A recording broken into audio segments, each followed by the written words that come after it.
Waalaikumsalam warahmatullah. Nun jawab bagah gata beri salam ke Abang Fajar di Alumira yang jite megah dalam menjangan.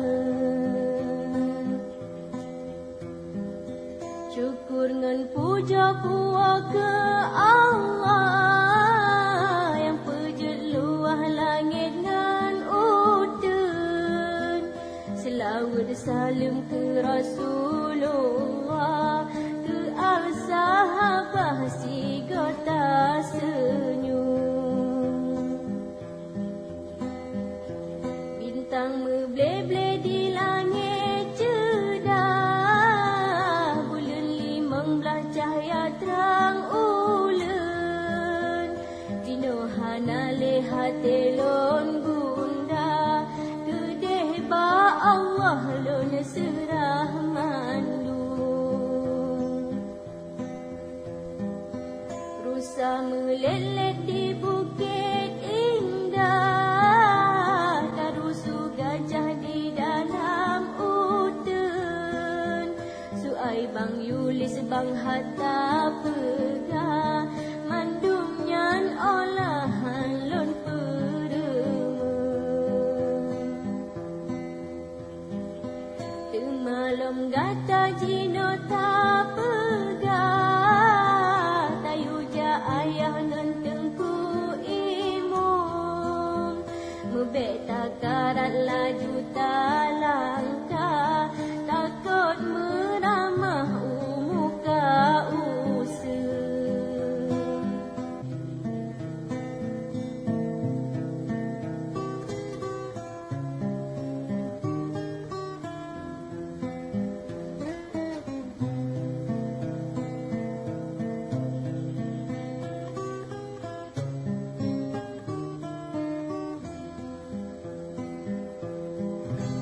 Tajak uban galing ke Selawar, piota singgah ke desa Limong. Memadah habari kalon bala, meah metuah lebih ngan kurang. Memadah habari kalon bala, meah metuah lebih ngan kurang.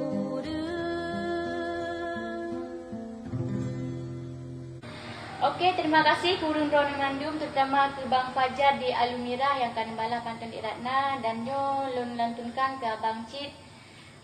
Lebih ngan kurang makluman tang karena di Ratna pi kan urang pengarang. Lebih ngan kurang makluman tang. Dan kepada orang lain Cid yang kalau di Ratna bala, nek bengi-bengi apa? InsyaAllah pasti lum bala. Cuma dari dengan bagah kan maklum Ratna pi sibuk kan. Dan kurang lain menyena rencana nak bala pantun kelon bala haju. InsyaAllah lum bala si kurang do. Tapi yang tu dia habanyan nah maklum entah. Dan juga salam ke drone Bang Azam yang nadi birun iaitu 81 Studio. Akan di Ratna bala Cid nyo tinggal di Ratna proses mungkin mengelih malam tu kali lum bala. Terima kasih Cik Bang kerana yang kali bala pantun berdiri. Dan lun pegah baca tu nyo pesan dari lun ke urang-urang yang na YouTuber iaitu lun harap tolonglah bek ni cok video lun, bek ni upload balik. Karena ngan upload baliknya kan tu mesti lun halung bi kesombong kan. Karena lun upload balik na urang komen bak urang ron tu anan bala, tapi yang dicap dia nak nanya untuk sombong. Bilang segala ni tat na kadang tersentuh hati rona. InsyaAllah lun bi tapi telepon Ratna Island yang laki ba Ahmadah video kanannya YouTube lun. Dan mek sampai gara-gara urang rona, gara-gara komen urang komen bak YouTube rona hanan ni bala yang duk nan nalung untuk yang duk berarti ban ni pegah hantu tiban adik Ratnanya sabo komen hanan adik Ratna bala.